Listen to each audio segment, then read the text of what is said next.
saksikan tayangan berikut ini, silakan. Sarjono, 46 tahun, warga Padukuhan Mojosari, Kelurahan Hargosari, Kapanewon, Tanjung Sari, berjalan dengan cara merangkak. Sontak aksinya tersebut membuat heboh sebagian masyarakat Gunung Kidul hingga menarik perhatian warga sekitar maupun pengguna jalan yang melintas.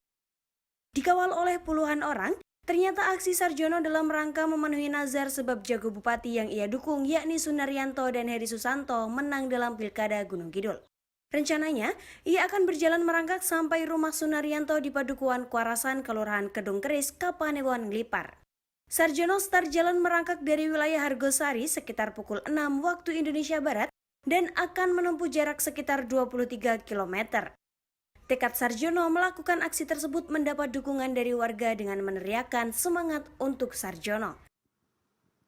Waduh, Masya Allah, niat banget ya, luar biasa mulia sekali. Orang lain yang mendapatkan keberhasilan tapi dia yang melakukan nazarnya, Masya Allah. Nah aku mau sekarang ke Ustadz Syam nih. Ustadz, apa benar kalau misalnya nazar ini harus dilunasi, harus dilakukan walaupun ini membahayakan dan bisa dikatakan tidak masuk akal gitu? Mohon penjelasannya Ustadz Syam, silakan. Baik, bismillahirrahmanirrahim. Tabi guruku, Ustaz Abi Maki, Ustaz Maulana, Mas Mikdad, dan seluruh guru-guru kami yang dimuliakan Allah Subhanahu wa Ta'ala. Jadi sebenarnya nazar itu adalah ibadah juga sih, ibadah juga. Karena di dalam Al-Quran surah Al-Insan disebutkan yufuna bin nadri wa yakhafuna yawman kana syarruhu mustatira wa yut'imuna at-ta'am ala hubbihi miskina wa yatima wa asira. Jadi dalam surah Al-Insan juga disebutkan bahwa ini adalah bagian daripada ibadah, peribadatan kepada Allah Subhanahu wa Ta'ala. Namun para ulama membagi nazar ini, ya, membagi nazar ini ada nazar mutlak, ada nazar muqayyad. Nazar mutlak adalah ikatan perjanjian dengan Allah Subhanahu wa Ta'ala. Tadi sudah dijelaskan guru kita Ustaz Maulana, yang awalnya itu bukanlah yang hal yang wajib, dia menjadikannya wajib untuk dirinya tanpa ada ikatan, tanpa ada ikatan.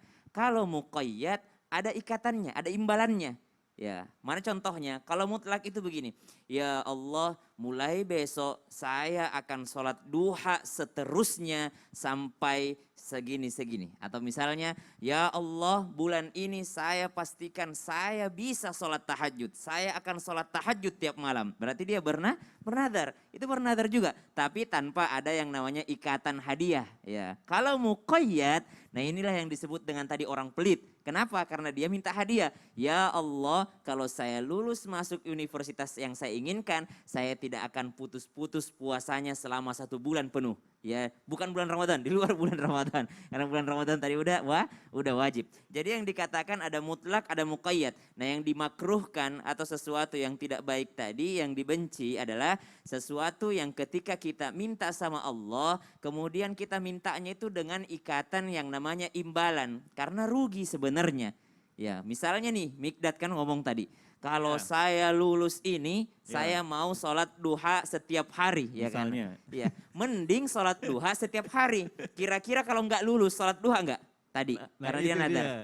Kayaknya sih enggak sih. Enggak, karena dia enggak lulus. Jadi ruginya udah 2. Udah enggak sholat duha, enggak lulus. Udah enggak lulus, enggak sholat duha lagi. Kalau dibalik gimana? Sholat duha aja, lulus enggak lulus urusan Allah Subhanahu wa Ta'ala. Maka setidaknya kalau dia enggak lulus, dia dapat pahala sholat duha. Maka itulah orang paling rugi kalau dia nadar muqayyad. Kemudian kalau dia nadar mutlak atau dia nadar muqayyad, dua-duanya kalau dilanggar pun harus membayar kafaratnya. Harus membayar yang namanya, karena nadar itu sama dengan sumpah. Jangan bilang begini juga, nanti ada orang yang beranggapan salah. Dia bilang karena saya tidak ada minta imbalan, berarti kalau saya langgar juga nggak apa-apa. Oh enggak, yang penting dia sudah berjanji sama Allah, udah bernadar tadi, jelas walaupun dia nadarnya mutlak tadi, nadar kebaikan, mulai besok saya akan yang namanya bersedekah kepada orang miskin, ya, di tetangga rumah saya. Oh, kalau dia mengatakan demikian, maka dia juga wajib untuk membayar dendanya kalau dia tidak melaksanakannya. Aduh, Masya Allah. Jadi ada 2 jenis, ada yang mutlak, ada yang muqayyad. Muqayyad. Nah, itu yang pertama yang lebih baik yang mutlak ya. Jadi kita nggak termasuk golongan orang pelit, Masya Allah.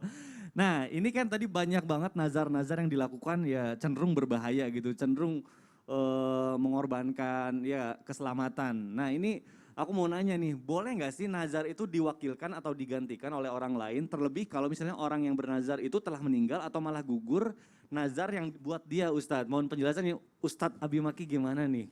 Iya pertorosan saya pisan Kang Aduh Mika. saya pisahnya. Saya pisan Kumaha eta mah. janten ieu lamun misalnya perkawis eta terus gugur di tengah jalan Oh, ieu teh. pokoknya mah eta mah sok seueur nu lepat ngartoskeun nadar nu kitu teh. Kayak insyaallah satus ieu urang bahas hari Satus ieu nya. Ada wis teh aku nu pau. Tunggu dulu Mikdad, ini konsepnya Ya. ya, Mikdad nggak ngerti. Oh iya, tapi karena saya ternyata bukan orang Sunda Bandung. juga gimana sih? Saya jadi lupa. Berarti saya yang bingung. Nah kan biasanya Ustadz Maulana sama Ustadz Syam yang ngomong bahasa Makassar ya. Sekarang saya ada teman, ada Ustadz. Tapi kasihan jamaah yang ada di rumah nggak ngerti. Nanti biar jamaah ngerti, kita akan bahas lagi nih tentang nazar. Jadi jangan kemana-mana, tetap di Islam itu indah. Jamaah, oh jamaah, alhamdulillah. Tadi memang Abi Maki mau ngomong apa? Halus pisan. Pokoknya Eh. mah Jadi saya kieu pisan eta pertarosan. nazar Gitu, teh. bagus banget.